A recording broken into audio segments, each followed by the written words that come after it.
नमस्कार दोस्तों, मैं एस पाल एक बार पुनः आप सबके सामने उपस्थित हुआ हूँ एक बहुत ही गंभीर मुद्दे को लेकर। दोस्तों, महाभारत के बारे में हम सभी ने पढ़ा है, सुना है या देखा है। सबको कुछ न कुछ मालूम होता है। हम सभी उस पर आकलन करने बैठ जाते हैं, कहते करे वो अगर द्रौपदी ने यह नहीं कहा होता कि अंधे का पुत्र अंधा तो शायद महाभारत नहीं हुआ होता। कोई महाभारत के पीछे धृतराष्ट्र को बताता है, कोई दुर्योधन को बताता है, कोई दुशासन को बताता है, कोई जयद्रथ का नाम लेता है, कोई संजय को बोलता है, कोई भीष्म पितामह को बोलता है कि इनके कारण महाभारत हुआ। दोस्तों, मैंने भी कई किताबें पढ़ी, मैंने भी कई वीडियोस देखे, कई लोगों को सुना, और जो मुझे ज्ञात हुआ उसी चीज मैं आप सबके सामने बताने जा रहा हूं। आखिर में आप लोग भी जरा विचार कीजिएगा कि इतना बड़ा महाभारत का युद्ध हुआ क्यों। आपको क्या लगता है कि इस महाभारत के पीछे क्या कारण हो सकता है? यदि आप हमारे उत्तर से, हमारे आकलन से संतुष्ट हैं या असंतुष्ट हैं, कमेंट बॉक्स में कमेंट जरूर कीजिएगा और विचार भी कीजिएगा। दोस्तों,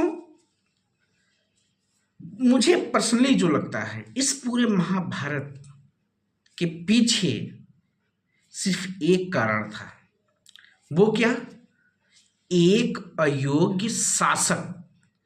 दोस्तों, गौर से सोचिएगा, सुनिएगा, तर्क कीजिएगा, विचार कीजिएगा। चाहे कोई घर हो, चाहे कोई परिवार हो, चाहे कोई गांव हो, कोई डिस्ट्रिक्ट, जनपद या जिला हो, या प्रदेश या देश हो, किसी भी गांव, परिवार, देश, प्रदेश या जिले का विकास अथवा पतन, या यूं कहें विकास या विनाश, उसके मुखिया यानी उसके शासक पर निर्भर करता है।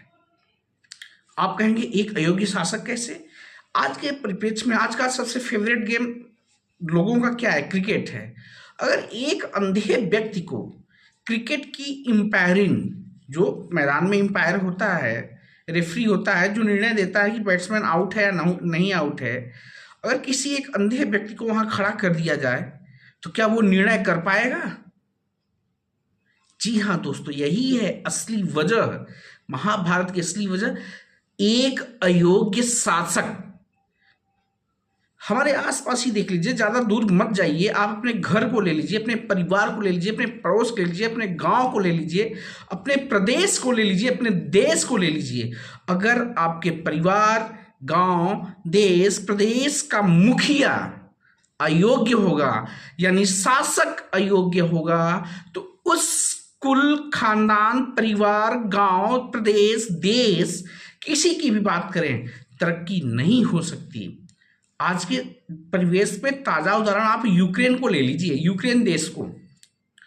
यूक्रेन दूसरे के भड़कावे में आके जेलेंस्की, वहां के राष्ट्रपति जेलेंस्की हैं, जेलेंस्की जी दूसरे देशों को भड़कावे में आकर के सीधे क्या किए? रूस से उन्होंने लड़ाई ले ली। 3 साल तक चलता रहा युद्ध। आज हकीकत क्या है? आज यूक्रेन के पास कुछ भी नहीं है, भूखमरी फैल चुकी है यूक्रेन देश में। कहने का मतलब शासक अयोग्य था। जेलेंस्की ने दूसरों के बहकावे में आके तो लड़ाई लड़ ली, हाथी और चींटी की लड़ाई थी, तो ऑब्वियसली चोट तो दोनों को आई, लेकिन गंभीर चोटें किसे आई? गंभीर चोट आई है तो यूक्रेन को आई है। आज वहां की हालत बहुत ही पस्त है। ज्यादा दूर नहीं, आप अपने पड़ोसी देश, पड़ोसी मुल्क पाकिस्तान को ले लीजिए, बांग्लादेश को ले लीजिए, म्यांमार को ले लीजिए, कितने उदाहरण आपको गिना, अफगानिस्तान को ले लीजिए।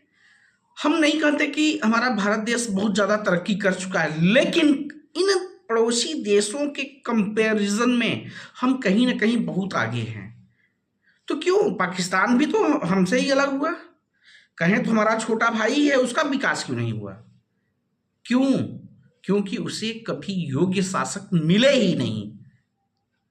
दोस्तों, ये मेरा खुद का विचार है कि एक योग्य शासक किसी परिवार का मुखिया हो सकता है, गांव का मुखिया हो सकता है, देश या प्रदेश का मुखिया हो सकता है। उस परिवार, गांव, देश या प्रदेश की तरक्की, विकास या विनाश उसके शासक पर निर्भर करता है, उसकी मुखिया पर निर्भर करता है। आपको क्या लगता है? आप भी कमेंट बॉक्स में हाँ या ना किसी भी प्रकार का कमेंट जरूर करें। आपको क्या लगता है, क्या ये बात सच है? क्या एक परिवार को चलाने के लिए, एक गांव को चलाने के लिए, देश को चलाने के लिए शासक योग्य होना चाहिए? अयोग्य शासक होगा तो विनाश ही होगा, महाभारत ही होगा। तो मेरा जो रिप्लाई था यही था कि एक योग्य शासक किसी भी घर, परिवार, खानदान, गांव, समाज को बहुत तरक्की तक ले जा सकता है। अगर आपका शासक योग्य नहीं है तो विनाश तय है। दोस्तों, मैंने ये छोटा सा एक वीडियो बनाया था, चूंकि मेरे माइंड में था, मैंने काफ़ी सर्च किया, देखा, तो हमें जो निकल करके आया। बाकी आप सबके लिए मैं छोड़ता हूँ, आप सबको क्या लगता है कमेंट बॉक्स में ज़रूर बताइएगा। मिलते हैं अपने नेक्स्ट वीडियो में, तब तक के लिए जय हिंद। हाँ दोस्तों, अगर हमारी बातें अच्छी लगती हों, तर्कपूर्ण हों, सोचने योग्य हों, तो एक बार चैनल को सब्सक्राइब जरूर कीजिएगा। मिलते हैं अपने नेक्स्ट वीडियो में, तब तक के लिए जय हिंद।